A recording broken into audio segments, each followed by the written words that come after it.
dans ce texte, vous voyez, par exemple, ici, je prends au hasard, il y a vous avez les initiatives. Parce que le texte, donc, il y a eu un préambule qui a été voté, et puis il y a eu des initiatives, donc comme c'est marqué, il y en a 94, et puis il y a tout un texte aussi entre, enfin, qui donne un peu de la chair, qui donne un peu du fond, et puis vous avez des choses plus précises avec initiative synodale 43, 44. Vous voyez comment ça a été mis au niveau de la mise en page hein, pour qu'on puisse repérer facilement. Mais chaque partie du texte a été votée, on a voté au moins 143 fois. On peut toujours prendre des initiatives qui ne sont pas dans ce document, mais vous voyez, le premier chapitre, c'est notre Église proclame, célèbre et sert, c'est-à-dire c'est vraiment les 3 dimensions de la vie de l'Église, le fait d'annoncer la parole de Dieu, le fait de célébrer dans la liturgie, mais aussi le fait de servir, et notamment de servir les plus pauvres. Hein. Ça, c'est une sorte de grande introduction générale, si vous voulez. Hein. Ensuite, notre Église est pleinement solidaire du monde d'aujourd'hui. Hein, ça, c'est une Église qui n'est pas simplement enfermée en elle-même, mais qui se veut vraiment à l'écoute du monde, hein, et qui veut être solidaire du monde. Troisième, et ça a beaucoup stimulé les participants, dans notre Église, chaque baptisé a sa place. Voilà, donc c'est l'idée qu'il y ait vraiment une place beaucoup plus grande des laïcs dans la vie de l'Église, des laïcs et en particulier des femmes aussi, hein, donc comme on le disait tout à l'heure.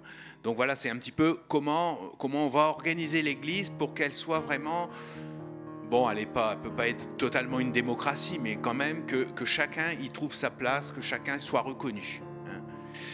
Le quatrième, c'est effectivement le thème de l'éducation. Alors, on parle plus de l'enseignement catholique, en fait, en réalité, dans cette partie. Et puis, la question des vocations. Alors, c'est surtout les vocations sacerdotales et religieuses qui ont été évoquées. Mais on aurait pu aller plus loin, d'ailleurs. Hein. Ensuite, le cinquième, c'est la parole et la liturgie. Hein, puisque, finalement, il n'y avait pas eu beaucoup de choses finalement sur la parole et la liturgie, et donc ça c'est un point qui a été ajouté et qui paraissait important à ajouter. Et puis le sixième, c'est la formation, comment on se forme pour mieux annoncer l'évangile de Dieu. Voilà un petit peu les 6 rubriques sur lesquelles voilà, on est invité à avancer.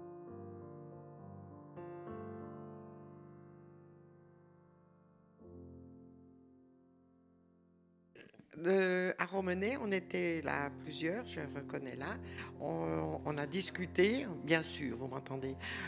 C'était bien, pendant 1 année et demie, on a bien discuté, on a bien échangé quelques idées, mais il y a encore beaucoup à faire parce que tout ce qui a été fait, ça a été fait, à mon avis, plus en parler, moins en pratique.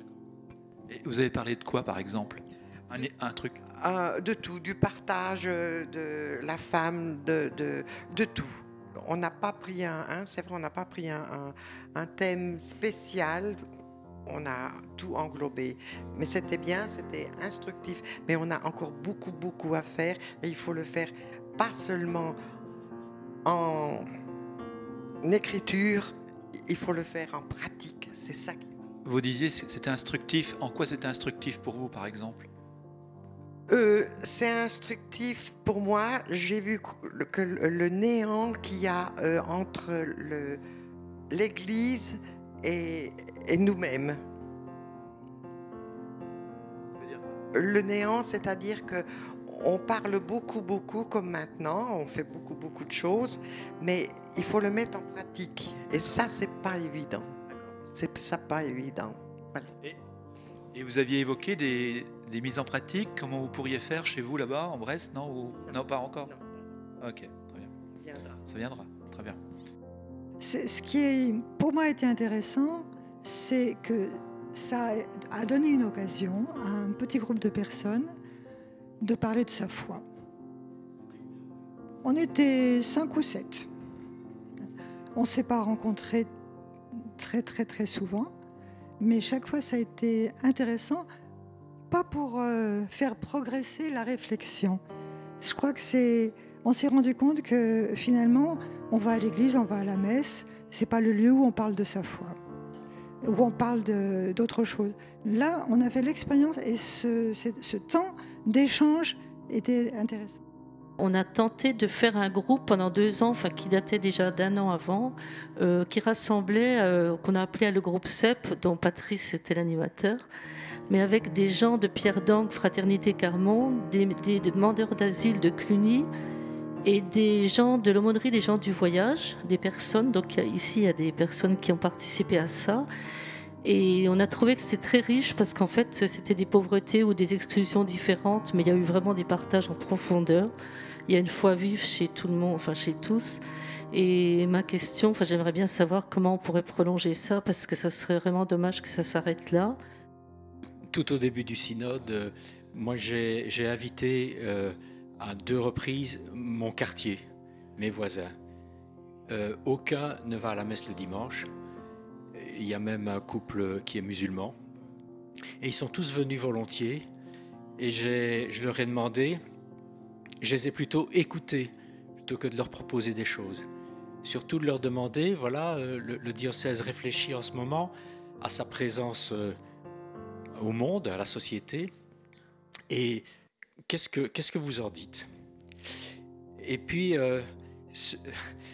à la fin de la 2e rencontre, j'ai osé poser la question, est-ce qu'il y a un chrétien qui, pour vous, serait un phare, une lumière?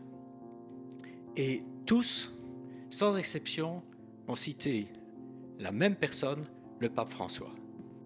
Je voudrais relever un aspect du synode qui est important, c'est que on n'est pas seulement dans des rencontres où on a discuté sur des thèmes, mais ce qui a été particulièrement fort et bien soulevé par notre évêque aussi dès le début, c'est que le synode, c'est une célébration. C'est-à-dire que c'est l'Église qui célèbre son Seigneur et qui se réunit autour de son Seigneur pour réfléchir à ce qui doit évoluer, progresser, s'adapter pour la situation d'aujourd'hui. Ce synode, à mon avis, il a eu 2 points très positifs. À la fois le fait que ça arrive à ça, à ce petit livret, et puis aussi le fait que des gens se soient retrouvés pendant 2 ans, on a dit, pour travailler, s'exprimer, se rencontrer, célébrer, réfléchir, soit dans les assemblées synodales, les équipes synodales, les coups de cœur. Voilà, donc je pense qu'il y a tout ce qui a été vécu et qui touche et qui change déjà une partie de notre diocèse.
Le synode, on peut dire aujourd'hui, on dit que c'est la clôture du synode, mais en même temps, tout reste à faire.